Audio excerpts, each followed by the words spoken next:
On a donc fini les aspects principaux. On va terminer avec ajouter des perforations sur le boîtier. Alors, c'est plus compliqué que juste percer des petits trous, comme on l'a déjà vu. On va quand même se repratiquer là-dessus. Mais cette semaine, on ne s'occupera pas d'ajouter les vis et bossages, mais qu'il faudrait normalement. Dans le cas des vis et bossages, peut-être qu'il aurait fallu mettre cette partie-là un peu plus large. Peut-être pas, il faudrait l'évaluer. En tous les cas, alors, on va commencer tout de suite en... D'abord, puisqu'on est proche de la fin, on n'aura plus besoin de ces éléments-là. On va les cacher. C'est fait. Le plan d'ouverture non plus, il me semble. Je vais le cacher. Assurez-vous, quand vous allez remettre le travail, que si on fait une coupe, qu'on ne tombe pas n'importe où, mais bien au centre de la pièce. Là. Commencer à remettre des documents intéressants. Et puis, donc, puisque je vais travailler sur la face, eh bien, je vais cacher l'extrémité. Puis, quand on travaille sur des trous, ben, on revient dans le passé, donc on remonte ici, là, jusqu'avant la coque, par exemple, pour reconfigurer nos trous. Parce que ce qu'on veut, c'est pas un simple perçage, mais vraiment quand on perce un renfort tout autour des éléments, à mesure qu'on le fait. Alors, on va commencer ici. En fait, j'ai caché ma direction d'ouverture. Je n'aurais pas dû parce que les trous vont évidemment être alignés par rapport à la direction d'ouverture. Alors, je peux peut-être me placer et commencer un esquisse tout de suite dessus, me placer normal, peut-être à l'opposé, même si dans le fond, géométriquement, on est de l'autre côté, mais ça n'a pas de conséquence. Alors, je vais commencer à faire un premier cercle qui serait au centre. On peut peut-être lui donner une dimension, disons, 0.3. Donc, je vais appliquer 0.3, mais ça, c'est... Cette mesure-là, en fait, si on faisait le dessin technique, on ne l'importerait pas parce qu'elle pourrait donner 0.4, puis ça donnerait le même résultat. Là. Alors, je vais aligner ça là-dessus sur l'origine. Que j'arrive... Ah, c'est par ici. Voilà. Donc, on va mettre vertical, c'est bien. Et puis, retournons... en fait, sur ça ici, là, ben, plaçons-nous normal. Et puis ça ici, on va l'aligner à peu près sur le point, pas à peu près, là, très exactement, sur le point qui est ici. En fait, bien que ça vienne d'un cercle, ça, on est sur une courbe, donc c'est rendu une autre courbe déformée.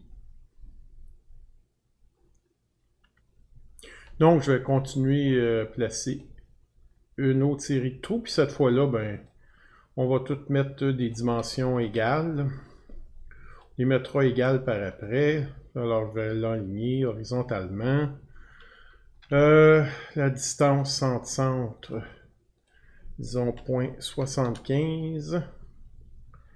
Et puis, je vais demander une répétition circulaire des trous par rapport à ce point-là.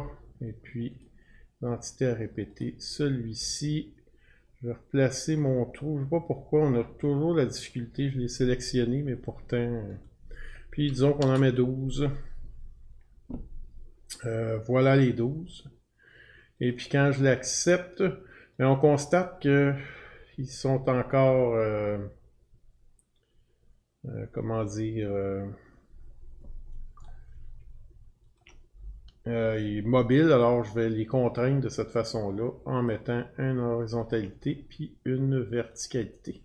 Voilà mon esquisse. Bon, elle n'est pas noire parce que les éléments sont de dimension égale, mais pas à celui-là. Alors je vais tout simplement demander égal. Et ça, c'est réglé pour la partie du bas. Donc on va mettre un petit trou pour une diode en bas, soit que je vais mettre exactement le même diamètre. Qui est ici, alors j'ai juste à mettre égal. Je vous répète, hein, ce diamètre-là, c'est pas quelque chose qui est important dans la mesure où ça peut être un peu plus grand, un peu plus petit. Vous allez le voir, la dimension va se régler tout seul après coup Alors, c'est pour ça que la dimension du diamètre, je l'ai exclu des cotes là, qui viendraient du dessin technique. Alors, on a préparé notre dessin. Et puis, on va faire un enlèvement de matière. Voilà. Alors, on va demander de partir de cette surface qui est ici. Et on va demander de translater par rapport à la surface. Voilà, quelle surface? Ben, celle-là. En fait.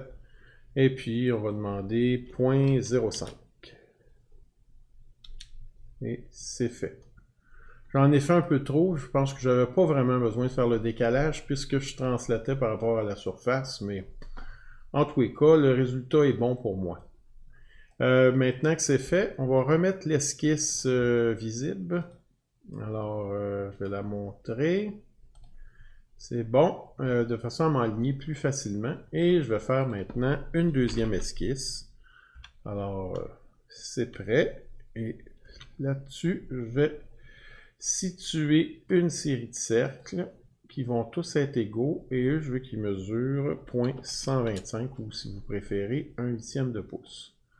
Alors, je le fais, je les fais une après l'autre. Je reviens dans une seconde parce que ça ne sert à rien que vous me voyez les répéter. Alors, je reviens quand tous ces cercles-là vont être faits. Alors voilà, tous mes cercles sont maintenant terminés. Et puis, je refais un enlèvement de matière à travers tout. Et voilà. Donc, on vient perforer ici comme ça. Donc, maintenant, l'esquisse qui est ici, je peux la cacher. Et puis, là, dans le cas présent, si je vais être rigoureux puis mettre une dépouille de 2 degrés à chacun des éléments, ben il faut le faire. Fait qu'on va l'essayer. Alors, je sélectionne d'abord ma direction d'ouverture. Et puis, mes lignes de joint. Alors, la ligne neutre serait ici, généralement. Alors, je les sélectionne tous. Une fois que toutes les lignes neutres ont été sélectionnées, pour fin de vérification, je mets plutôt 30 degrés plutôt que 2 degrés. Je vérifie ma flèche. Il me semble que ça va être comme ça pour faire le cône en direction que je veux.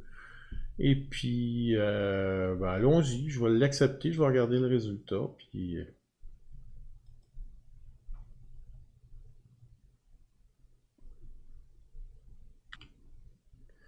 Alors, 30 degrés, ça semble pas fonctionner. Alors, j'ai diminué à 15. Et puis, quand j'accepte... Ah ben, notez, c'est pour ça que ça ne fonctionnait pas à 30 degrés. Parce qu'on voit que mon cône est à l'envers. Alors, cette fois, je me suis trompé dans l'orientation de ma dépouille, mais c'est pas plus grave que ça. Je vais simplement l'inverser, vérifier le résultat. Et voilà, là, clairement, on va démouler. Vous verrez dans votre cours de plastique pourquoi c'est important de mettre la dépouille pour les trous. Là, dans ce sens-là, ça fait une plus belle finition pour votre objet au niveau de la fabrication. Et puis, ben, moi, je vais corriger ça à 2 degrés. Alors, je vais les placer ici, puis je remplace le 15 à 2. Donc, 2. Et puis, j'accepte. Et voilà le travail. Maintenant, on va mettre un trou pour un gros bouton, donc avec un cylindre là, qui vient maintenir le bouton comme il faut en place. Alors, sur mon plan direction d'ouverture, je recrée encore un esquisse.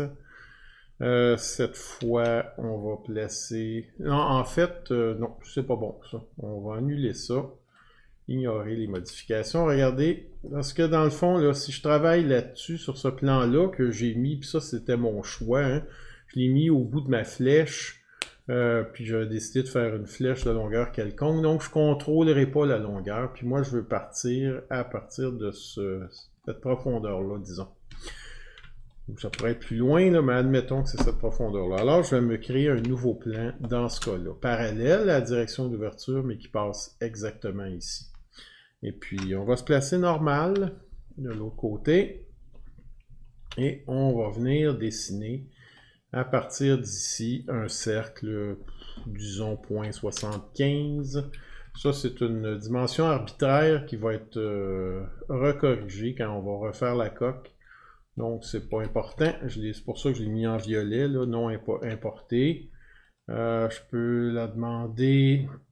oh, je vais mettre une cote là, plutôt. Je vais essayer de mettre vis-à-vis, mais il faudrait que j'ouvre l'esquisse. Donc, on va mettre 0.75. Et puis, on va mettre 0.75. Notez ici, j'ai cliqué le centre pour le premier, mais c'est toujours préférable de coter le cercle. Plus rapide, et puis on ne se trompe pas. Alors, je vais extruder ça jusqu'à la prochaine surface. C'est fait. On va refaire maintenant là-dessus un rond. Disons qu'on le veut à 0.75. Je vais demander de mettre ces éléments-là concentriques. Et puis, non, je disais 0.5. Hein. Je ne sais pas si j'ai dit 0.75, mais c'était 0.5. Et voilà. Et ici, j'enlève la matière. Et là, cette fois, je peux mettre l'angle de dépouille parce qu'on part d'un plan.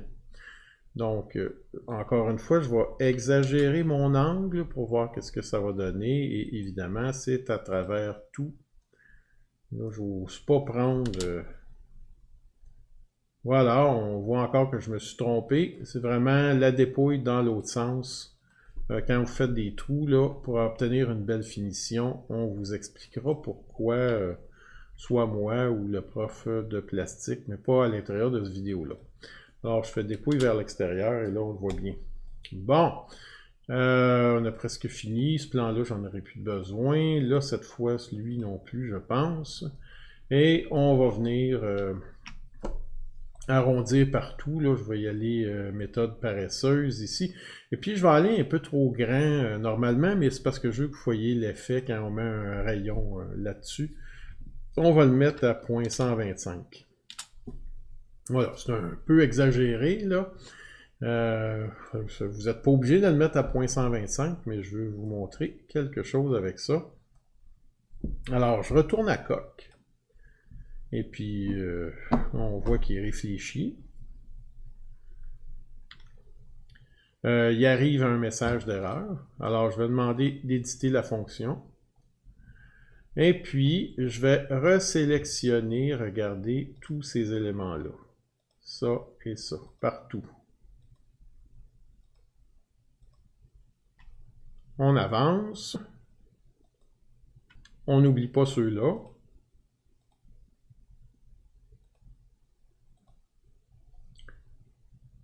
Et on accepte. Voilà le résultat. Regardez, étant donné que j'ai mis un rayon un peu plus grand que l'épaisseur, eh bien, le rayon se continue ici. Alors là, ici, on a vraiment des renforts qui suivent parallèlement la surface, puis ici, un renfort qui est perpendiculaire au plan joint. Évidemment, tous les trous sont en direction du moulage. Alors là, on a vraiment complété le travail ici. On va aller rechercher notre volume qu'on avait caché.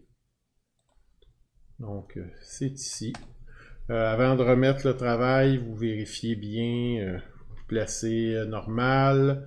Vous refaites une belle coupe visuellement. Là, je parle pas de... Et puis, vous augmentez votre volume. Ah ben là, ici, on peut constater que j'ai fait une erreur. J'ai oublié de redescendre en bas complètement. Pour ça qu'on se vérifie. Je descends, voilà, tout est recalculé cette fois. Et là, ben là, on voit bien là, la lèvre, la feuillure, tout arrive parfaitement. Ici, la même chose. C'est bien. Puis, notez les trous, là, les détails dans les coupes. Tout est parfait. Alors, voilà, vous remettez ça, puis vous avez un beau 100%. Si vous le réussissez parfaitement, évidemment. Eh bien, je vous le souhaite. Et puis, bonne fin d'exercice. À la prochaine.